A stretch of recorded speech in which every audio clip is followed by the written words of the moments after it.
Board examination point of view से ये सबसे ज्यादा इंपॉर्टेंट टॉपिक है। इस टॉपिक पे से क्वेश्चन बनकर आता है। खुद ही वहां सेंचुरी डिक्लेयर करके रूल भी लेकर आ गए, यहाँ पर किसी की भी हंटिंग हम नहीं होने देंगे। इस एनवायरमेंट को उजाड़ते उजाड़ते हमने अपने फॉरेस्ट और वाइल्ड लाइफ रिसोर्सेज को भी नहीं छोड़ा। यहाँ पर आपने देखे कि इन सब पर डेंजर है, तो इन सबको जो है प्रोटेक्शन दी जा रही है। सरकार द्वारा इनके लिए स्पेसिफिक प्रोग्राम्स लॉन्च करे गए हैं। हेलो एवरीवन, स्वागत है आप सभी का आज की हमारी इस क्लास में। This is your SST educator Ujjwala पुंज और आज की इस क्लास में हम लोग जिस चैप्टर को पढ़ने जा रहे हैं उस चैप्टर का नाम है forest and wildlife resources. और बच्चों, ये चैप्टर आपके क्लास 10th ज्योग्राफी का सेकंड चैप्टर है और बहुत ही छोटू सा चैप्टर है, बहुत ही इंटरेस्टिंग सा चैप्टर है। वेरी सिंपल थिंग्स, बहुत ही लिमिटेड क्वेश्चंस इस चैप्टर पर पूछे जाते हैं। तो क्या है वो लिमिटेड क्वेश्चंस और उनको आंसर कैसे करना है, क्या लिखना है, सारी चीजें आज की इस क्लास में आपको क्लियर हो जाएंगी। और इस चैप्टर में बेसिकली बात किस चीज के बारे में करी जा रही है वो भी आपको क्लियर हो जाएगी। ओके, तो आप लोग जरा सा याद कीजिए जो हमने लास्ट चैप्टर ज्योग्राफी का पढ़ा था, रिसोर्सेज एंड डेवलपमेंट।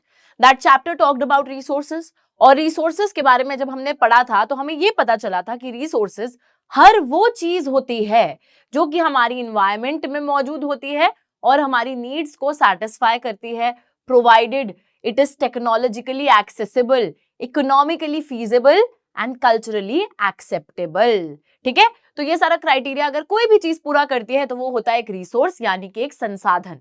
अब बच्चों, संसाधन ऐसा तो नहीं है कि सिर्फ नॉन लिविंग थिंग्स ही हैं, लिविंग थिंग्स भी संसाधन है, ह्यूमन बीइंग्स भी एक रिसोर्स है।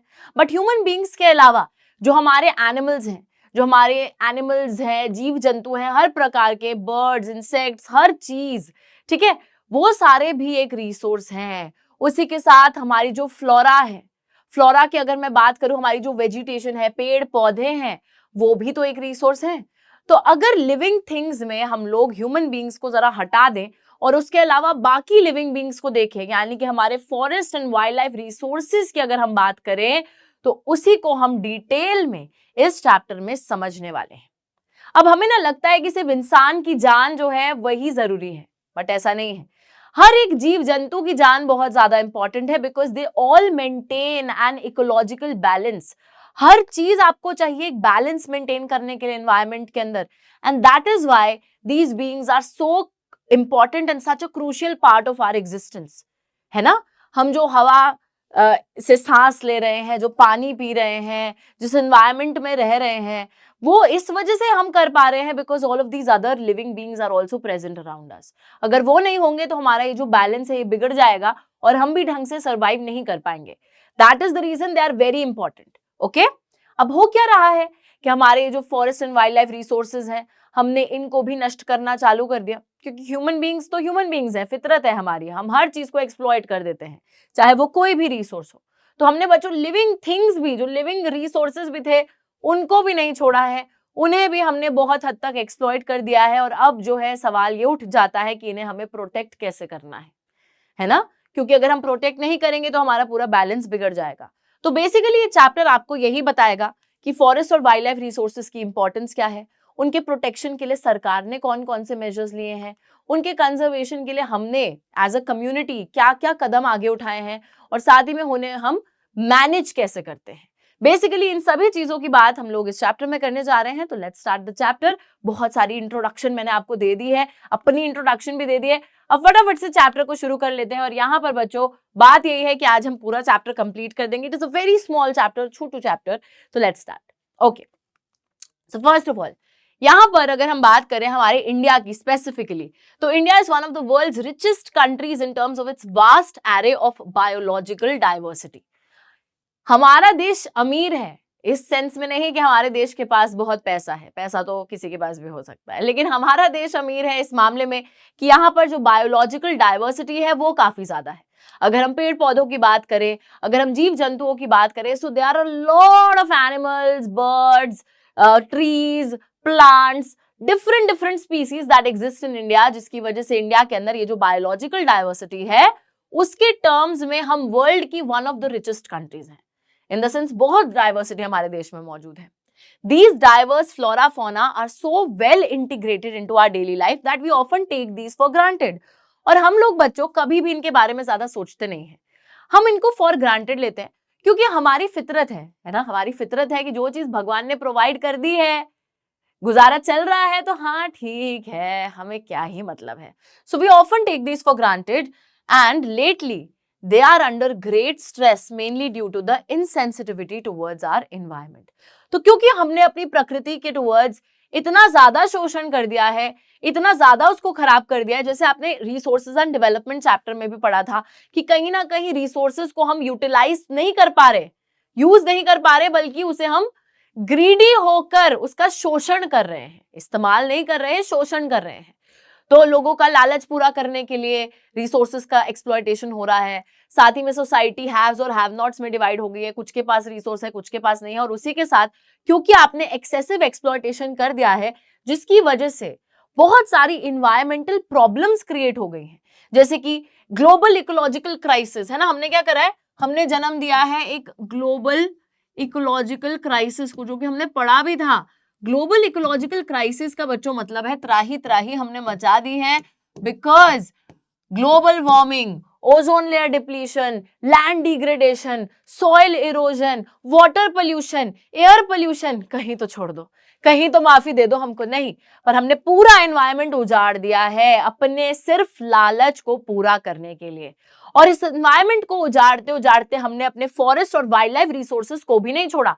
यहाँ पे रिच तो लिख दिया, बट अभी तो रिच रहेंगे नहीं ना, रिच ही रिच बन नहीं पाएंगे बायोडाइवर्सिटी में, बिकॉज हम तो उसे खत्म करते जा रहे हैं, उसको डिस्ट्रॉय करते जा रहे हैं. बहुत सारे ऐसे जानवर हैं, बहुत सारे ऐसे स्पीसीज है, बहुत सारे ऐसे पेड़ पौधे बच्चों जिनको तो आपने खत्म ही कर दिया, उनका नामो निशान मिटा दिया, एक्सटिंक्ट हो गए, वो विलुप्त हो गए, है ना. And I am not just talking about dinosaurs, dinosaurs तो बहुत पहले एक्सटिंक्ट हो गए. उसके बाद भी there have been a lot of species that are extinct now, because आपने उन्हें मार ही डाला, खत्म ही कर डाला. उसके बाद बहुत से ऐसे स्पीसीज होते हैं जो कि एंडेंजर हो गए हैं. एंडेंजर होने का मतलब है कि they are under the threat कि they will get extinct in the future. आगे आने वाले टाइम पर वो एक्सटिंक्ट हो सकते हैं, खत्म हो सकते हैं.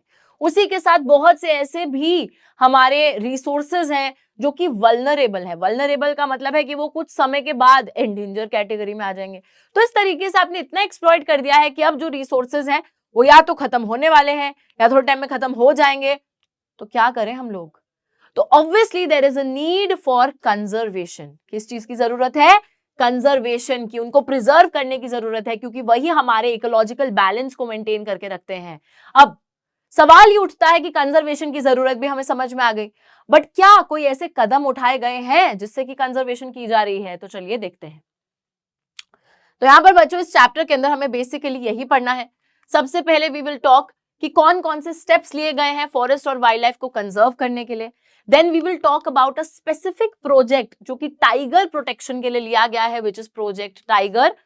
फिर हम देखेंगे कि हमारे ये जो forest and wildlife resources हैं, इनको प्रोटेक्ट और मैनेज करने के लिए सरकार ने उनको किस तरीके से डिवाइड कर रखा है.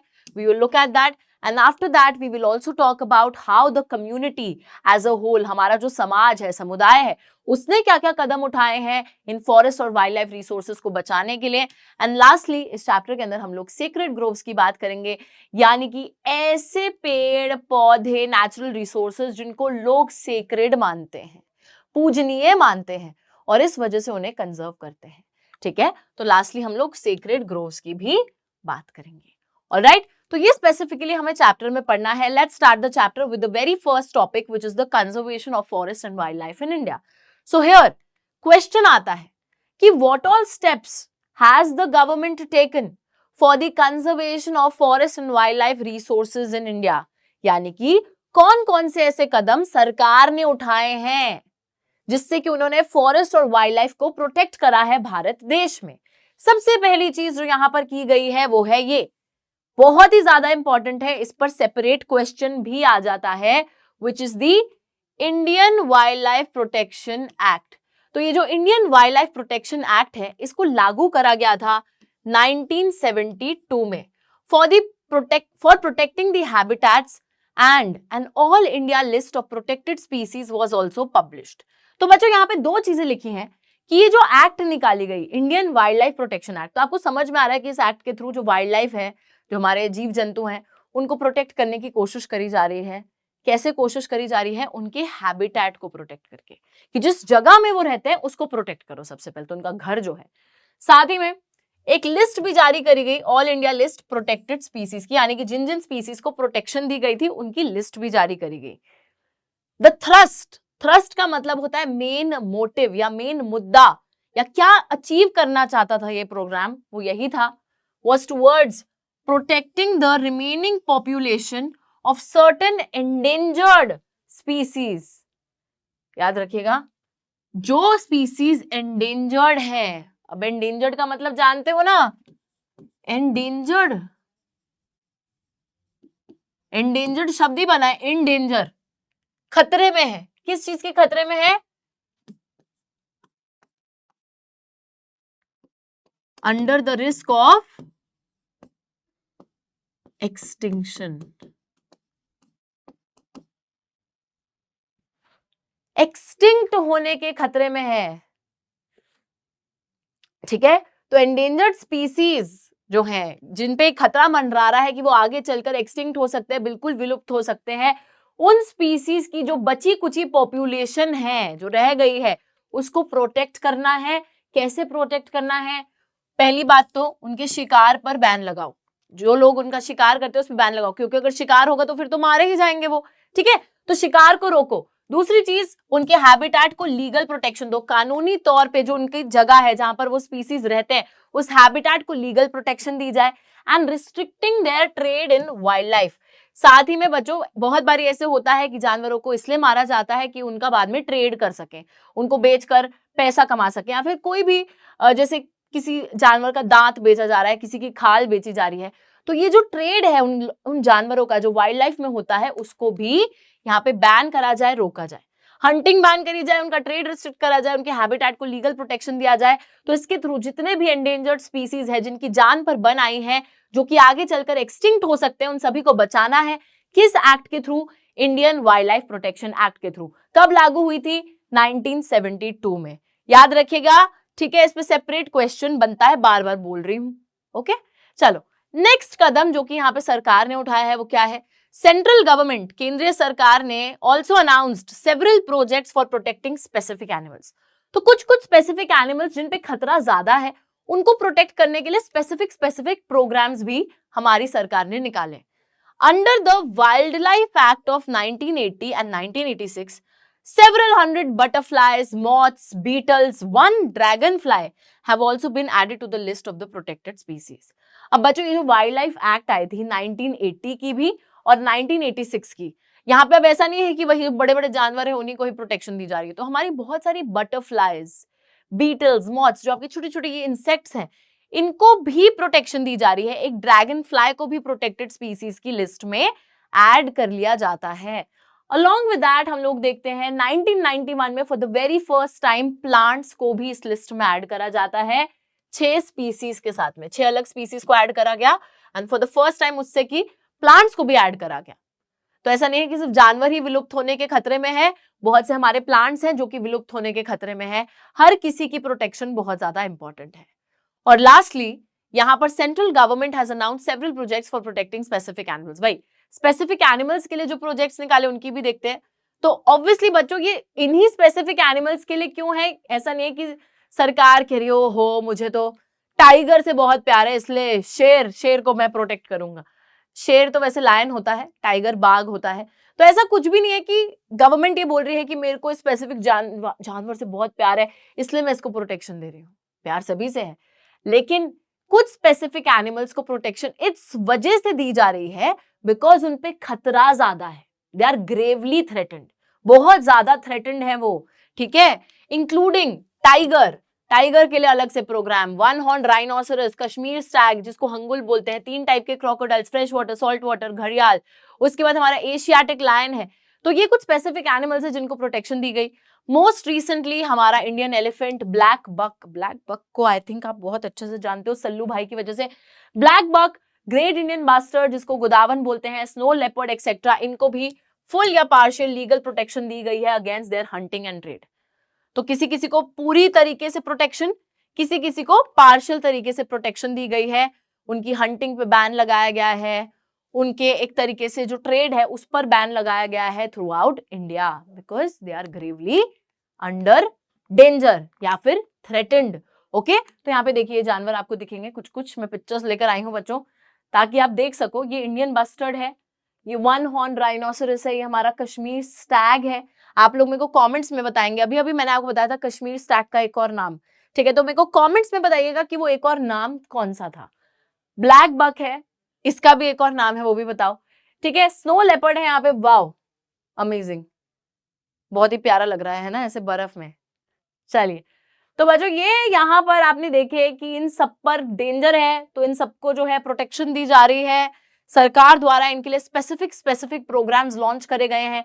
तो ये कुछ कदम उठाए गए हैं by the government to protect our forest and wildlife resources, ठीक है। तो वाइल्ड लाइफ एक्ट हमने देखी, हमने Indian wildlife protection act देखी, उसके बाद हमने देखा कि प्लांट्स को भी ऐड करा गया प्रोटेक्टेड स्पीसीज की लिस्ट में, कुछ कुछ स्पेसिफिक प्रोग्राम्स चालू करे गए। तो ये सारी बातें आपको याद रखनी है अगर सवाल ये आ जाता है कि what all steps has the government taken. Okay, now let's talk about one specific project which is project tiger. Okay, अब बच्चों टाइगर होता है बाघ, ठीक है, और हमारा जो टाइगर है वैसे बड़ा फिरोशियस लगता है, हमें बहुत डर भी लगता है टाइगर को देखकर, और सुंदर भी लगता है वैसे टाइगर। लेकिन पता हो क्या रहा है, टाइगर की जो पॉपुलेशन है वो कम कम कम कम कम होती जा रही है। क्यों हुई कम, किसने करी होगी कम? We human beings are to blame obviously. अब देखिए, तो प्रोजेक्ट टाइगर ऑब्वियसली उस उम्मीद से चालू करा गया कि जो हमारी बची कुची टाइगर पॉपुलेशन है हमें उसे प्रोटेक्शन देनी है, because it has come under great danger या great threat. What happened exactly, let's see. So in 1973, the authorities realized that the tiger population had dwindled to 1827 from 55,000. तो 100 साल पहले 55,000 थी और कम होते होते कितनी हो गई, सिर्फ 1827 रह गई। तो इतनी सारी टाइगर पॉपुलेशन गई कहाँ? और उसी के साथ पता है हम लोग देखते हैं नेपाल और India, since Nepal and India provide habitat to about 2/3 of the surviving tiger population in the world, two nations became prime targets for poaching and illegal trading. तो नेपाल और इंडिया दो ऐसे देश हैं जो कि वर्ल्ड की 2/3 टाइगर पॉपुलेशन को घर देते हैं, एंड दैट इज व्हाई बहुत सारे लोग इंडिया और नेपाल को ही अटैक करते हैं when it comes to tigers, उनको मारते हैं। क्यों मारते हैं? उनको पोचिंग के लिए, उनके गैर कानूनी तरीके से उनका ट्रेड करने के लिए, और उनका जो हम बोल सकते हैं जो टीथ हैं या फिर उनकी जो स्किन है उसको ट्रेड करने के लिए। तो ये सारी चीजों के लिए टाइगर मतलब इंडिया और नेपाल प्राइम टारगेट्स बन गए टाइगर हंटिंग के लिए। अब टाइगर पॉपुलेशन के कम होने के पीछे बहुत सारे रीजंस थे जो कि यहाँ पर ऑलरेडी मेंशन्ड है। तो इनको जो है इनकी पोचिंग करी जा रही थी इनका ट्रेड करने के लिए, है ना। तो इनका क्योंकि इनकी खाल बेचनी है, कुछ करना है, वो करना है, तो उसके लिए इनको मारा जा रहा था, पोचिंग करी जा रही थी। श्रिंकिंग हैबिटेट हम देखते हैं बच्चों, यानी कि जिस जगह में वो जिस एरिया में टाइगर रहता है, जो उसका नेचुरल एनवायरनमेंट है वो कम हो रहा है। वो हैबिटेट कम क्यों हो रहा है? बिकॉज ऑब्वियसली लोग जो है वो कहीं सड़कें बनवा रहे हैं, कहीं फ्लाईओवर बनवा रहे हैं, कहीं घर बना रहे हैं, कहीं खेत बना रहे हैं, तो वही वो जमीन उनकी कम होती जा रही है for their use. Depletion of the prey base species, तो जिस अब यार वो बाघ है, वो हमारी घास फूस तो खाता नहीं है ना। तो हमारा ये जो बाघ है क्या खाता है? ये खाता है मीट।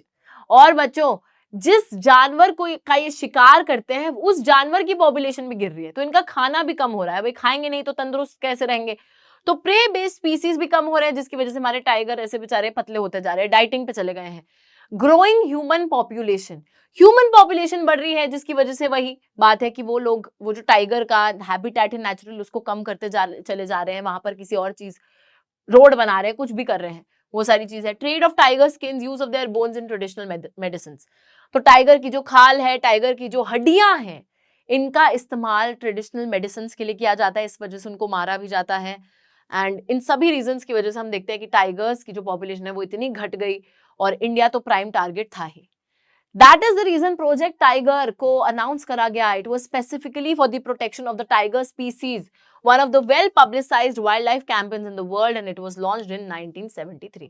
तो आप इसको याद रखो, 1972 में आपका ये जो है, देखिए इसको ना वैसे याद रख सकते हो कि Indian wildlife protection act 72 में आया, और उसके अगले साल ही हमारा प्रोजेक्ट टाइगर आ गया 73 में, ठीक है। 73 में टाइगर प्रोजेक्ट टाइगर आ गया। नाउ हम देखते हैं बच्चों टाइगर प्रोटेक्शन के लिए कॉर्बेट नेशनल पार्क उत्तराखंड में बनाया गया। Sundarban national park West Bengal में बनाया गया, बांधवगढ़ नेशनल पार्क मध्य प्रदेश में बनाया गया, Sariska wildlife sanctuary Rajasthan में, मानस टाइगर रिजर्व आसाम में और पेरियार टाइगर रिजर्व केरला में भी बनाया गया है। तो आपको पता ही होगा कि जैसे अगर टाइगर रिजर्व है तो वो स्पेसिफिकली टाइगर के लिए बनाया गया है, वाइल्ड लाइफ सेंचुरी है तो वो वाइल्ड लाइफ प्रोटेक्शन के लिए बनाई गई है, नेशनल पार्क है तो वो एक और बड़ा एरिया हो गया जहां पर आप प्लांट स्पीसीज को भी प्रोटेक्ट कर रहे हो और एनिमल स्पीसीज को भी प्रोटेक्ट कर रहे हो। तो इसी तरीके से टाइगर रिजर्व छोटा हो गया, वाइल्ड लाइफ सेंचुरी उससे बड़ा हो गया और हमारा नेशनल पार्क उससे भी बड़ा हो गया, और सबसे बड़ा होता है बायोस्फीयर रिजर्व, जहां पे आप पूरा वो बायोस्फीयर कंजर्व करना चाहते हो। तो बस एरिया का डिफरेंस है, बाकी एक तरीके से जो प्रोटेक्शन है वो हैबिटेट को दी गई है through the creation of these national parks, wild life sanctuaries, reserves. Alright, चलिए अब यहां पर कंजर्वेशन सरकार ने कर ली है ना, कोशिशें तो कर ही ली हैं, अब कंजर्वेशन वो कर पाए हैं कि नहीं पता नहीं। बात आती है कि अब हमारे जो इतने सारे फॉरेस्ट और वाइल्ड लाइफ रिसोर्सेज हैं, हर स्टेट में होगा थोड़ा बहुत, है ना, हमारे देश में होगा बहुत सारा, इतने सारे फॉरेस्ट और वाइल्ड लाइफ रिसोर्सेज को हमें अगर कंजर्व करना भी है, अगर प्रोटेक्ट करना भी है, तो उसको मैनेज करना भी बहुत जरूरी है। हमें पता होना चाहिए कि कहां पर कौन से रिसोर्सेज मौजूद हैं, कहां पर रिसोर्सेज पर थ्रेट है, तो उन्हें मैनेज करना काफी ज्यादा इंपॉर्टेंट है। तो यहाँ पे बच्चों वही बात लिखी है कि even if we want to conserve our vast forest and wildlife resources, it is rather difficult to manage, control and regulate them. अगर आप ये चाहते भी हो कि आप अपने इतने सारे फॉरेस्ट और वाइल्ड लाइफ रिसोर्सेज को कंजर्व करना चाहो, still it is difficult to manage them, to control them and to regulate them. उन्हें मैनेज करना, उन्हें कंट्रोल करना, उन्हें रेगुलेट करके रखना काफी मुश्किल भी हो जाता है। इंडिया में much of its forest and wildlife resources are either owned or managed by the government through the forest department और other government departments। तो भारत के अंदर जो मैक्सिमम फॉरेस्ट और वाइल्ड लाइफ रिसोर्सेज पाए जाते हैं, या तो ये गवर्नमेंट द्वारा ओन और मैनेज करे जाते हैं उसके फॉरेस्ट डिपार्टमेंट के थ्रू, या फिर बाकी गवर्नमेंट डिपार्टमेंट्स के थ्रू। ठीक है जी, चलिए अब यहां पर बच्चों देखिए किस तरीके से हमारा जितना भी फॉरेस्ट एरिया मौजूद है उसको ना हमने मैनेज करने के लिए 3 हिस्सों में डिवाइड करा है। एक हिस्सा है हमारा रिजर्व्ड फॉरेस्ट, एक हिस्सा है हमारा प्रोटेक्टेड फॉरेस्ट और एक हिस्सा है हमारा अनक्लास्ड फॉरेस्ट। अब एक बहुत ही इंपॉर्टेंट चीज मैं आपको बताती हूं, ये जो टॉपिक है this is actually the most important topic when it comes to the board examination. Board examination point of view से ये सबसे ज्यादा इंपॉर्टेंट टॉपिक है, बिकॉज मैक्सिमम टाइम्स मैंने जो चीज नोटिस करी है दैट इज कि इस टॉपिक पे से क्वेश्चन बनकर आता है। तो आपको ये अच्छे से पढ़ना है, बहुत ही अच्छे से पढ़ना है, ठीक है। Now listen to me very carefully. 3 type के फॉरेस्ट एरिया है, ध्यान से सुनिएगा क्या क्या बात हो रही है यहाँ पे। सबसे पहले let's talk about the reserved forest area. बच्चों कोई भी चीज रिजर्व्ड पता है, रिजर्व्ड, आप जब किसी रेस्टोरेंट में जाते हो आप देखते हो कि एक टेबल ऐसे रिजर्व्ड पड़ी है कि यहाँ पे आप बैठ नहीं सकते, है ना, you can not use it. What does reserve mean? कि हमने किसी के लिए रखा है specially, you can not use it, right, that is what the reserve forest means, कि आपने रखा है स्पेसिफिकली किसी पर्पस के लिए, कोई भी वहां पे जाके उसको इस्तेमाल नहीं कर सकता। मतलब कि वो जो फॉरेस्ट एरिया होगा वहां पे जाकर आप कोई भी एक्सप्लॉयटेशन नहीं कर सकते उसकी, ठीक है। ये नहीं है कि वहां अंदर घुस के आप अपनी भेड़ बकरियों को चारा चरवा रहे हो या फिर लकड़ी तोड़ रहे हो, नहीं, you can not do all that because it is reserved, you can not enter those areas, you can not exploit that area. अब किसी भी फॉरेस्ट एरिया को रिजर्व्ड फॉरेस्ट एरिया बनाया क्यों गया होगा? क्योंकि वहां पर सबसे ज्यादा important and valuable forest products पाए जाते हैं कंजर्वेशन के पॉइंट ऑफ व्यू से। तो हमें पता है कि यार टिम्बर जो लकड़ी है वो हमारे लिए बहुत वैल्यूएबल है, या फिर यहाँ पर ना टाइगर है वो बहुत वैल्यूएबल है, तो वहां को आपने रिजर्व्ड फॉरेस्ट एरिया घोषित कर दिया because from the conservation point of view इस पर्टिकुलर जगह पे सबसे ज्यादा valuable forest and wild life resource पाया जा रहा है और हम इसको जाया बिल्कुल नहीं होने दे सकते, इसलिए हमने इसको प्रोटेक्शन पहले दे दिया, हमने इसको रिजर्व्ड करार कर दिया है। तो वही बात है, more than half of the total forest land, reserve forest regarded as the most valuable as far as conservation is concerned। Conservation point of view से सबसे ज्यादा वैल्यूएबल मटेरियल क्योंकि यहाँ पर है इसलिए रिजर्व्ड है, और आधे से ज्यादा फॉरेस्ट एरिया हमारे देश में रिजर्व्ड फॉरेस्ट एरिया है। तो अगर ये पूरा फॉरेस्ट एरिया, अगर ये टोटल फॉरेस्ट एरिया मान लो हमारे देश में, है ना, टोटल फॉरेस्ट एरिया है 100%, ठीक है, 100% है।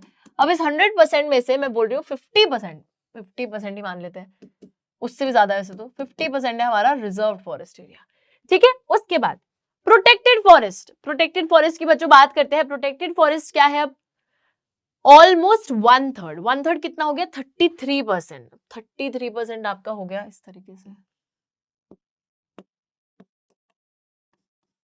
ठीक है, protected forest. Now protected forest area वो फॉरेस्ट एरिया है जहां पर ऑलरेडी बहुत एक्सप्लॉयटेशन हो गया है, जहां पे पहले ही लोगों ने शोषण कर डाला है, and now we can't afford to lose it. इससे ज्यादा शोषण हम बर्दाश्त नहीं कर सकते, ऑलरेडी बहुत शोषण हो गया है।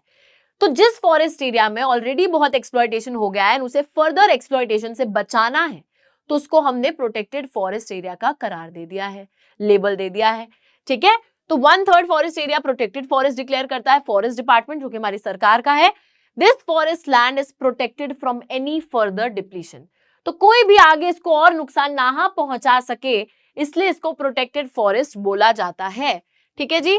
उसके बाद आता है हमारा अनक्लास्ड फॉरेस्ट। अब रिजर्व्ड हो गया, प्रोटेक्टेड हो गया, तो जो बच गया हमारा, जो भी एरिया बच गया वो आपका अनक्लास्ड फॉरेस्ट एरिया हो गया। ये वो फॉरेस्ट वेस्टलैंड है, थोड़ी बंजर जमीन भी आती है इसमें, belonging to both the government and the private individuals and communities. तो इसको मतलब कुछ सरकार को भी बिलोंग करता है, कुछ हमारे प्राइवेट इंडिविजुअल्स या कम्युनिटीज जो हैं, समुदाय हैं, उनके पास भी है ये एरिया। तो जो भी बचा कुचा एरिया है वो है हमारा अनक्लास्ड फॉरेस्ट एरिया, थोड़ा सरकार के पास, थोड़ा प्राइवेट इंडिविजुअल के पास, थोड़ा कम्युनिटीज के पास। Okay, now one more thing, जब हम रिजर्व्ड और प्रोटेक्टेड को मिलाकर बोलते हैं कि ये वाला पर्टिकुलर एरिया एक तरीके से वही है ना जहां कंजर्व कर रहे हैं, जिसको हम, जहां आप एक तरीके से घुस नहीं सकते हो, जहां पर आप एक्सप्लॉइट नहीं कर सकते, तो रिजर्व्ड प्लस प्रोटेक्टेड, ठीक है, रिजर्व्ड प्लस जो प्रोटेक्टेड फॉरेस्ट एरिया होता है उसको हम मिलकर बोलते हैं हमारा permanent forest area, permanent forest area, ठीक है। रिजर्व फॉरेस्ट एरिया और प्रोटेक्टेड फॉरेस्ट एरिया को मिलाकर बोला जाता है परमानेंट फॉरेस्ट एरिया। एक बार मैं फिर से रिपीट कर देती हूँ। तो बच्चों, जो हमारे देश में इतना सारा फॉरेस्ट एरिया है उसको एक तरीके से कंजर्व करना, मैनेज करना काफी डिफिकल्ट हो जाता है। दैट इज वाई हम उसको डिवाइड करते हैं 3 हिस्सों में। सबसे पहला हिस्सा है रिजर्व फॉरेस्ट एरिया, यानी कि वो हिस्सा जो कि कंजर्वेशन पॉइंट ऑफ व्यू से जहां पे सबसे ज्यादा वैल्यूएबल चीजें पाई जा रही हैं। नेक्स्ट है प्रोटेक्टेड फॉरेस्ट एरिया, जहां पर ऑलरेडी बहुत एक्सप्लॉयटेशन हो चुकी है, तो हमें फर्दर एक्सप्लॉयटेशन से उसको बचाना है, तो हमने उसे प्रोटेक्शन दे दी है। तीसरा है अनक्लास्ड, जो कि वेस्टलैंड है, फॉरेस्ट एरिया है, गवर्नमेंट को, प्राइवेट इंडिविजुअल्स या कम्युनिटीज को जो बिलोंग करता है। ऑलराइट, रिजर्व्ड और प्रोटेक्टेड मिलकर बनता है परमानेंट। आई होप कि आपको ये चीजें यहीं पर याद हो गई हैं। क्लास को जब सुनते हो, क्लास को जब देखते हो, इस उससे मत देखा करो कि अरे हमें तो अपना टाइम पास करना है मम्मी, हम तो पढ़ रहे हैं फोन ऑन करके। क्लास को बच्चों जब आप देखते हैं तो मेक इट अ पॉइंट कि you have like a resistor, आपके पास एक पेन है, आप इंपॉर्टेंट चीजों को नोट डाउन कर रहे हैं, और आप जब सुन रहे हैं, अगर मैं आपको कोई चीज दोबारा एक्सप्लेन कर रही हूं तो 2 या 3 बारी में आपको वो चीज क्लास में ही याद हो रही है और आप उसे याद करके जा रहे हो, तो आपको ना खुद अंदर से फील होगा यार कि मैंने सिर्फ क्लास देखी नहीं है, मैंने चीज को समझा है और मैंने चीज को क्लास को सुनते में ही याद भी कर लिया है। Right, it is a win win situation. Okay, ठीक है, लर्न हो गया है ना? हाँ जी, मुझे जरूर बताइएगा कमेंट सेक्शन में। Now let's move ahead and यहां पर देखते हैं कि कौन सा इंडिया का ऐसा स्टेट है जहां पर सबसे ज्यादा परमानेंट फॉरेस्ट एरिया मौजूद है। तो ये आपके एमसीक्यू का क्वेश्चन बनता है, बहुत इंपॉर्टेंट फैक्ट है, it is India's Madhya Pradesh.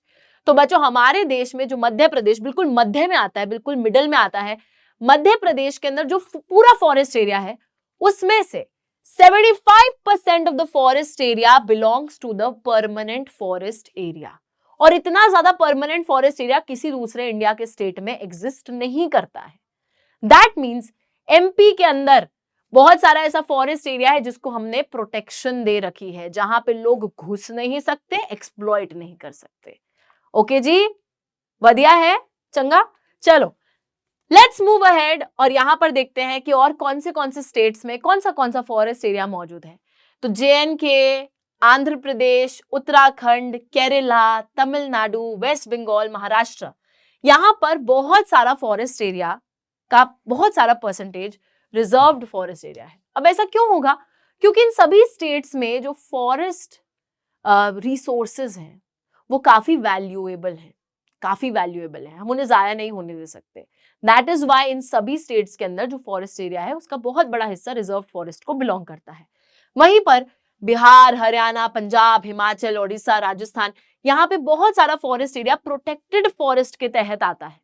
ठीक है, प्रोटेक्टेड फॉरेस्ट के तहत आता है, मतलब कि जहां ऑलरेडी बहुत एक्सप्लॉयटेशन हो गई, फर्दर एक्सप्लॉयटेशन नहीं होने दे सकते। और तीसरी चीज, नॉर्थ ईस्टर्न स्टेट्स में, गुजरात के कुछ हिस्सों में we have a very high percentage of their forest resources as unclassed forest managed by the local communities. Unclassed forest है जो कि local communities manage कर रही है. All right. Now let's come to the not the very last, but yes, one of the last topics. अभी sacred groves भी है. Okay बच्चों, तो सबसे पहले यहाँ पर समझते हैं कम्युनिटी एंड कंजर्वेशन को। देखो, अभी तक हमने समझा कि हमारे forest and wildlife resources हैं, उनको प्रोटेक्ट करना काफी ज्यादा इंपॉर्टेंट है, नहीं तो हमारा ये जो पूरा इकोलॉजिकल बैलेंस है बिगड़ जाएगा, डगमग हो जाएगा, होने नहीं दे सकते। उसके बाद हमने देखा कि हमारी गवर्नमेंट ने कौन कौन से स्टेप्स लिए हैं उनके कंजर्वेशन के लिए। फिर हमने प्रोजेक्ट टाइगर की भी बात करी, और फिर हमने बात करी कि हमारे इन forest and wildlife resources को मैनेज कैसे करा जाता है, डिवाइड करके कैसे रखा गया है। अब हम देख रहे हैं कि हमारे जो लोग हैं, जो बहुत सी लोकल कम्युनिटीज हैं, उन्होंने क्या क्या स्टेप्स उठाए हैं हमारे forest and wildlife resources को कंजर्व करने के लिए। जरूरी तो नहीं ना कि सरकार ही करेगी हर चीज, हमें लोगों का, हमारा भी फर्ज बनता है। तो लोगों ने क्या क्या करा है, चलिए देखते हैं। देखो, सबसे पहले let's talk about the Sariska tiger reserve. बच्चों, हमने इसकी बात अभी करी थी प्रोजेक्ट टाइगर के अंदर कि टाइगर कंजर्वेशन के लिए सरिस्का टाइगर रिजर्व को बनाया गया है। बेसिकली टाइगर के जो नेचुरल हैबिटेट है उसको प्रोटेक्शन दी गई है। अब यहां पर villagers have fought against the mining by citing the wild life protection act. यहाँ के जो आजू बाजू में गांव वासी हैं, जो लोग हैं, उन्होंने जब इस एरिया में माइनिंग होने के लिए बात हुई कि माइनिंग करेंगे, मिनरल्स को एक्सट्रैक्ट कर देंगे, गड्ढे कर देंगे बड़े बड़े, तो वहां के विलेजर्स ने बोला कि आप ये सब नहीं कर सकते। उन्होंने मना कर दिया माइनिंग एक्टिविटी को होने से, और उसका उन्होंने लॉजिक दिया कि वाइल्ड लाइफ प्रोटेक्शन एक्ट बोलती है आप नहीं कर सकते, है ना, आप हमारा ये एरिया, इसको नुकसान नहीं पहुंचा सकते हो, और टाइगर का जो हैबिटेट है उसको भी नुकसान नहीं पहुंचा सकते। सो दे टुक अ स्टेप, और उन्होंने उस पर्टिकुलर एरिया को प्रोटेक्ट करने की कोशिश करी by citing the wild life protection act. Okay, next हम देखते हैं, inhabitants of 5 villages in the Alwar district of Rajasthan have declared 1200 hectares of forest as the Bhairodev Dakav sanctuary। 5 गांव के गांववासी हैं, इनहैबिटेंट्स हैं, कहां के, अलवर डिस्ट्रिक्ट राजस्थान के। उन्होंने बोला कि जो 1200 हेक्टेयर की जमीन है ये सेंचुरी है। सेंचुरी मतलब सेंचुरी है ये एक तरीके की, भैरवदेव दाकव सेंचुरी। खुद ही डिक्लेयर कर दिया कि ये फॉरेस्ट एरिया जो है ये सेंचुरी है, खुद की सेंचुरी बना दी। एंड उस पर्टिकुलर एरिया के लिए these villages came up with their own set of rules and regulations which do not allow hunting। खुद ही वहां सेंचुरी डिक्लेयर करके रूल भी लेकर आ गए, रूल्स रेगुलेशंस लेकर आ गए कि यहां पर किसी की भी हंटिंग हम नहीं होने देंगे। They also are protecting the wild life against any outside encroachments. तो कोई घुसपैठिया नहीं आएंगे यहाँ पर, कोई एंक्रोचमेंट नहीं होगी, कोई शोषण नहीं होगा इस फॉरेस्ट एरिया का, कोई भी हंटिंग नहीं होगी। तो बेसिकली बच्चों, उन्होंने खुद ही एक एरिया लिया, उसको एक सेंचुरी डिक्लेयर करा और बोला कि यहाँ पे कोई घुसेगा नहीं, या कोई जो है शोषण नहीं होने देंगे हम लोग, और यहाँ पर कोई हंटिंग भी नहीं होगी। So you can see like the love these people have for their natural resources, और वो उसे बिल्कुल नुकसान नहीं पहुंचाना चाहते हैं। नेक्स्ट देखिए, इसके बारे में तो आप लोगों ने सुना ही होगा, द फेमस चिपको मूवमेंट। चिपको, यहाँ किसी बच्चों लोगों की बात नहीं हो रही है, ठीक है, कि लोग जो वो होते हैं चिपकू से, यहाँ पर बात हो रही है चिपको मूवमेंट की। चिपको मूवमेंट जो कि आपको याद है सुंदरलाल बहुगुणा ने स्टार्ट करी थी हिमालयस में, and it is one of the very successful attempts to resist deforestation in several areas.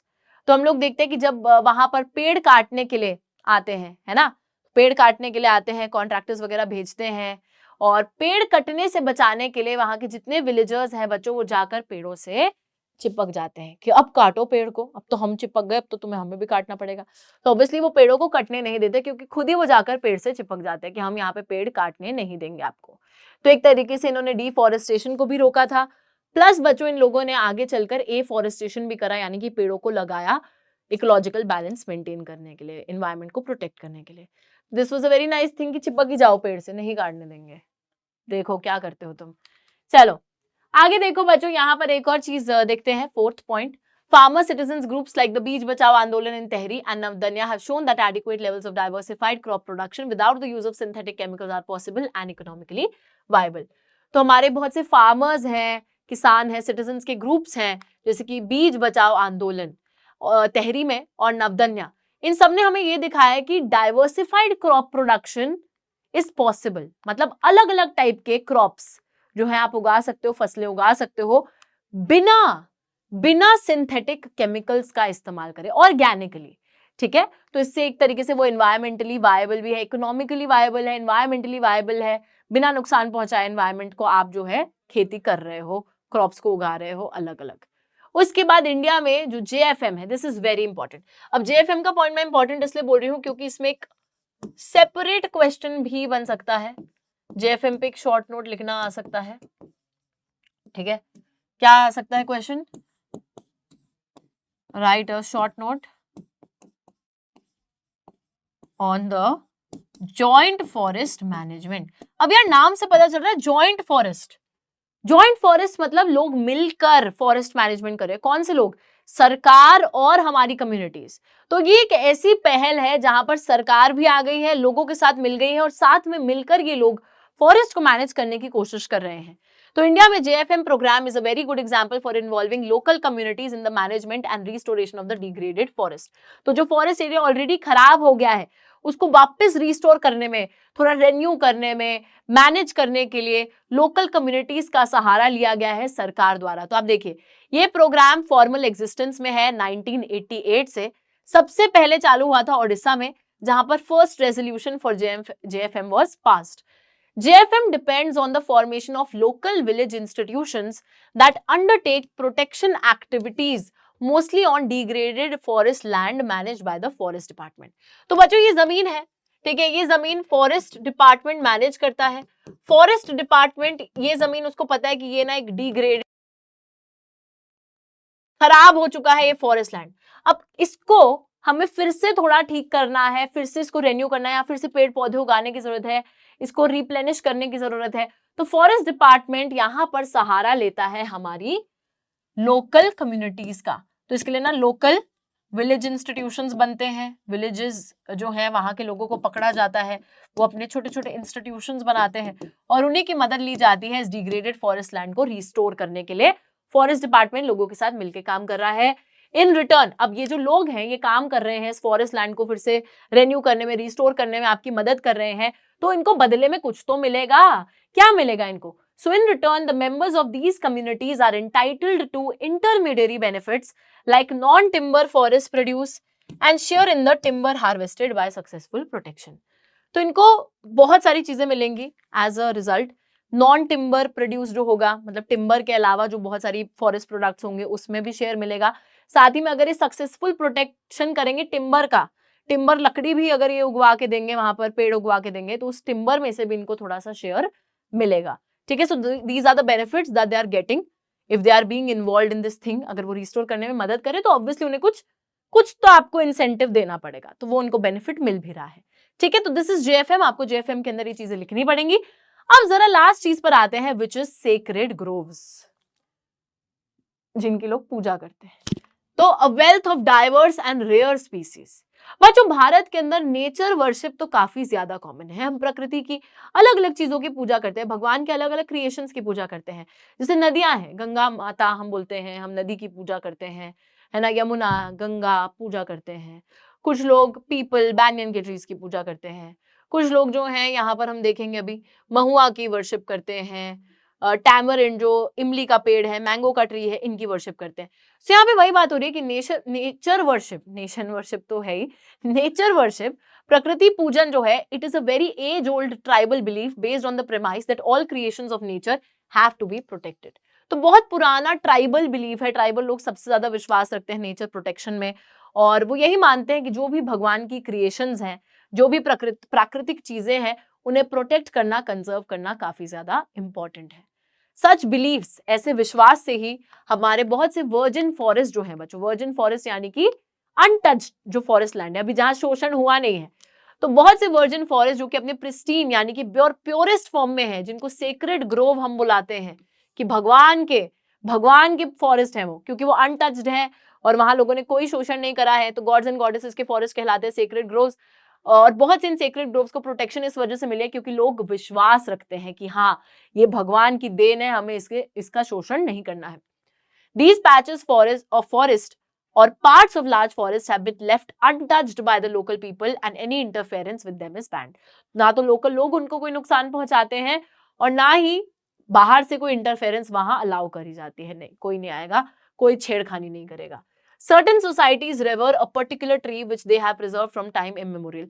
तो नहीं, कम्युनिटीज के साथ में भी है कि जैसे किसी कम्युनिटी के लिए कोई चीज बहुत ज्यादा इंपॉर्टेंट है या पूजनीय है, जैसे कि मुंडाज हैं, संथाल्स हैं, छोटा नागपुर रीजन के, ये महुआ ट्री को वर्शिप करते हैं, कदम्बा को वर्शिप करते हैं। ट्राइबल जो ओडिशा बिहार के हैं, ये टैमरिंड यानी कि इमली की और मैंगो ट्री की पूजा करते हैं शादियों के दौरान। टू मेनी ऑफ अस, हम बहुत से हम लोगों के लिए पीपल और बैंयन ट्रीज भी बहुत ज्यादा सीक्रेट माने जाते हैं। साथ ही में बच्चों, हिंदू धर्म में गाय जो है उसको बहुत पूजनीय माना जाता है, जैसे आपको पता होगा। इंडियन सोसाइटी में अलग अलग कल्चर्स हैं, each with its own set of traditional methods of conserving nature and it's creations. सबके लिए वही है कि कुछ कुछ नेचर की चीजें काफी ज्यादा उनको वर्शिप करते हैं, उनको प्रिजर्व करते हैं। Sacred qualities are often ascribe to springs, mountain peaks, plants, animals which are closely protected. जैसे हम बोलते हैं किसी ना किसी जगह के साथ कैलाश पर्वत है, अब कैलाश पर्वत हम मानते हैं कि शिव जी का वास होता है वहां पर, तो उसको बहुत, माउंटेन पीक्स को भी जैसे पूजनीय माना जाता है, कभी कुछ प्लांट को भी पूजनीय माना जाता है, कभी किसी स्प्रिंग को, एनिमल्स को। तो उनको जब आप पूजनीय मानते हो, सेक्रेड मानते हो, आप उन्हें प्रोटेक्ट करके रखते हो। तो you will find troops of macaques, langurs around many temples. बहुत सारे लंगूर, मैकैक, ये जो बंदर वगैरह हैं आपको काफी ज्यादा दिख जाएंगे। कहाँ पर? टेम्पल्स के आसपास। Fed daily, treated as a part of the temple devotees, तो उनको डेली खाना खिलाया जाता है, उनको मतलब बिल्कुल भक्त जो होते हैं उसकी तरह ट्रीट करा जाता है। In and around the Bishnoi villages in Rajasthan, herds of black buck, chinkara, nilgai and peacocks can be seen as an integral part of the community and nobody harms them. अब बच्चों, जो बिश्नोई कम्युनिटी है, जो बिश्नोई विलेजेस हैं, वहां पर राजस्थान के अंदर, वहां पे ब्लैक बक बहुत पूजनीय है। समझ रहे हो ना आप लोग? बिश्नोइस के लिए ब्लैक बक बहुत पूजनीय है, उनके लिए it's a sacred animal. Chinkara, nilgai, peacocks, ये इनके कम्युनिटी का बहुत इंटीग्रल सिस्टम है और कोई भी इनको हार्म नहीं कर सकता। तो अगर कोई हार्म करेगा तो क्या होगा फिर? तो वही वाली चीज है, ठीक है। So for different communities, different species, different creations of God are considered important and they worship them and they protect them, which is a very nice thing. तो इससे हमारे बहुत से स्पीसीज अपने आप प्रोटेक्ट हो रहे हैं, बहुत सी जगहें अपने आप प्रोटेक्ट हो रही हैं because of these believes, because of these worshipping qualities of people. Okay, so I think बच्चों ये बात बिल्कुल क्लियर है और इसी के साथ आपका ये जो चैप्टर है वो बिल्कुल खत्म हो गया है। तो एक बारी अगर मैं इसकी समरी दूं आप लोगों को, तो समरी यही है कि हमने पढ़ा इस चैप्टर के अंदर forest and wildlife resources की डाइवर्सिटी की अगर बात करें तो India is one of the richest countries in the world, but over time उन पे बहुत ज्यादा थ्रेट और डेंजर आ गया है, जिसकी वजह से गवर्नमेंट ने बहुत सारे स्टेप्स लिए हैं, like the Indian wildlife protection act, protected species की लिस्ट में बहुत सारे जानवरों को डाला गया है और साथ ही में कुछ कुछ स्पेसिफिक प्रोग्राम्स भी स्पेसिफिक एनिमल्स के लिए चालू करे गए हैं। Along with that, we talked about Project Tiger, then we talked about the different ways through which we have managed the forest and wildlife resources, reserve, protected, unclassed में classify करके। उसके बाद हमने communities and conservation की बात करी कि कैसे हमारी local communities conservation में एक बहुत बड़ा रूप निभा रही हैं। And lastly हमने देखा कि बहुत से ऐसे sacred groves हैं जिनको भगवान के forest माने जाते हैं, भगवान की देन क्रिएशन मानी जाती है, जिसको लोग वर्शिप करते हैं और प्रोटेक्ट करके रखते हैं, ठीक है। और इसी के साथ आज का आपका होमवर्क है, ये बहुत कम छोटे से questions. First question is, what are the steps taken by the government to conserve and protect the wildlife? Explain joint forest management. Write a brief note on Project Tiger. Very simple questions. इनको complete करके आएगा. I will see you guys in the next class. This is your SST educator Ujjwala Pun signing off for today. Thank you so much guys. I hope मजा आया होगा आप लोगों को मेरे जितना ही। तब तक अगली क्लास में मिलते हैं। तब तक के लिए take care and bye bye.